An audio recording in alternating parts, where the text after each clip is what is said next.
ഫസ്മിനയ്ക്കെതിരെ ലല്ലു കുറച്ച് ദിവസങ്ങളായിട്ട് ഇൻ്റർവ്യൂ കൊടുക്കുന്നുണ്ട്. ആ ഒരു ഇൻ്റർവ്യൂവിൽ കുറേയധികം കാര്യങ്ങൾ ഫസ്മിനയ്ക്കെതിരെയും പറയുന്നുണ്ടായിരുന്നു. ഇത് കണക്ക് ലഹരി ഉപയോഗമുണ്ട്, അതുപോലെ തന്നെ മറ്റ് പുരുഷന്മാരുമായിട്ട് ബന്ധമൊക്കെ ഉണ്ടായിരുന്നു എന്നുള്ള രീതിയിലൊക്കെ കുറേയധികം ആരോപണങ്ങൾ ഫസ്മിനയ്ക്കെതിരെയൊക്കെ പറയുന്നുണ്ടായിരുന്നു.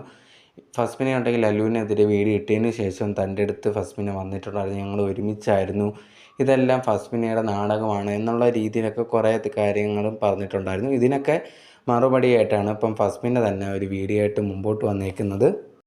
ഈ ഒരു വീഡിയോയിൽ ഫസ്മിന പറയുന്ന ഒരു കാര്യം എന്ന് പറഞ്ഞാൽ ഈ ലല്ലു പറയുന്ന കാര്യങ്ങളെല്ലാം തെറ്റാണ് എന്നുള്ളതാണ്. ഇപ്പം ഞാനൊരു തെറ്റ് ചെയ്തിട്ടുണ്ടെന്നുണ്ടെങ്കിൽ എന്നെ ന്യായീകരിക്കാനോ ഒന്നും അല്ലെങ്കിൽ ഈ ഒരു ലല്ലുവിനെതിരെ ഒന്നും വീഡിയോ ചെയ്യാൻ വരത്തില്ല. കാരണം ഒരു നാൾ ഞാൻ ചെയ്തിട്ടുള്ള കാര്യങ്ങളൊക്കെ പുറത്ത് വരും.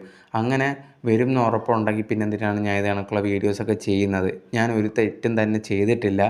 അതുപോലെ തന്നെ ലഹരി ഉപയോഗമൊക്കെ ഉണ്ട് എന്ന് പറയുന്നുണ്ട്. ഞാൻ റെഡിയാണ് എൻ്റെ ബ്ലഡ് ടെസ്റ്റ് ചെയ്യാൻ വേണ്ടി. അതുപോലെ തന്നെ ലല്ലും റെഡി ആവണം. അങ്ങനെയാണെങ്കിൽ ഞാൻ ഉറപ്പായിട്ടും തെളിയിച്ച് കാണിച്ചു തരാം എൻ്റെ ഭാഗത്താണ് ശരി എന്നുള്ളൊരു കാര്യം. അതുപോലെ തന്നെ പിന്നെ മറ്റൊരാളുമായിട്ട് ബന്ധമുണ്ട് എന്നൊക്കെ പറയുന്നുണ്ട്. അത് കള്ളമാണ്. ഞാൻ ആ ഒരു വ്യക്തിയായിട്ട് റിലേഷൻ ഉണ്ടായിരുന്ന സമയത്തൊന്നും ഞാൻ ഒരാളുമായിട്ടും ബന്ധമുണ്ടായിരുന്നില്ല എന്നുള്ളൊരു കാര്യമാണ് ഫസ്മിന പറയുന്നത്.